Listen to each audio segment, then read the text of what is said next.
दुनिया की सबसे खतरनाक जंग अब एक नए मुहाज पर जा पहुंची है। जहां तोपों की घन गरज कम हो रही है, वहां पाइपलाइनों, ऑयल रिफाइनरियों और गैस प्लांट्स पर हमले तेज हो रहे हैं। और इस बार फैसला कुन कदम उठाया है अमेरिकी सदर डोनाल्ड ट्रंप ने। रूस के तेल के दो बड़े स्टोन ल्यूकाइल और रोजनेफ्ट अमेरिकी पाबंदियों की जद में आ गए हैं।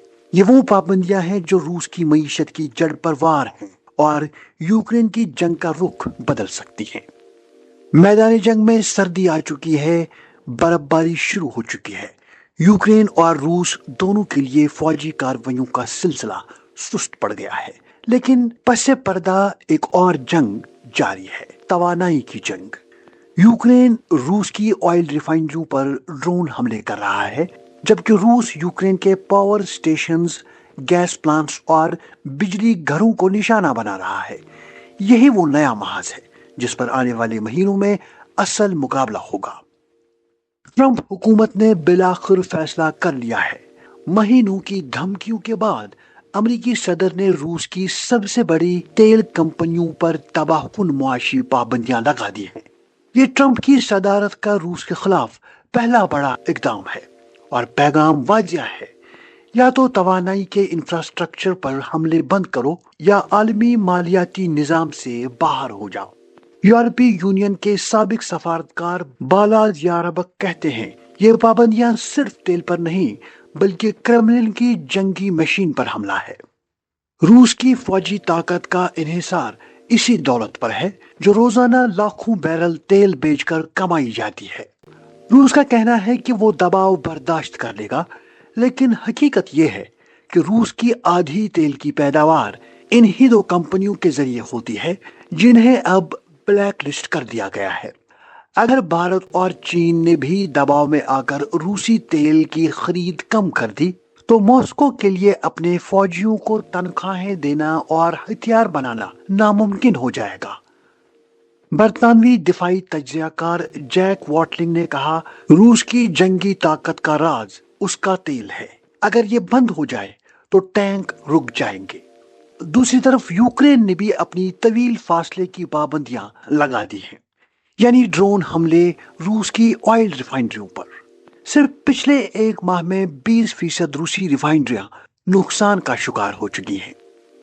रूस के कई शहरों में पेट्रोल की किल्लत पैदा हो गई है और आम शहरी अब इसी तकलीफ का सामना कर रहे हैं जो यूक्रेनी अवाम 2 साल से झेल रहे हैं। यूक्रेन ने रूसी मिसाइल फैक्ट्रियों पर भी हमले किए जिनमें अमेरिकी सैटेलाइट से मिलने वाली मालूमात इस्तेमाल हुई, यानी अमेरिका बराह रास्त इन हमलों की निगरानी कर रहा है। लेकिन मॉस्को खामोश नहीं बैठा है।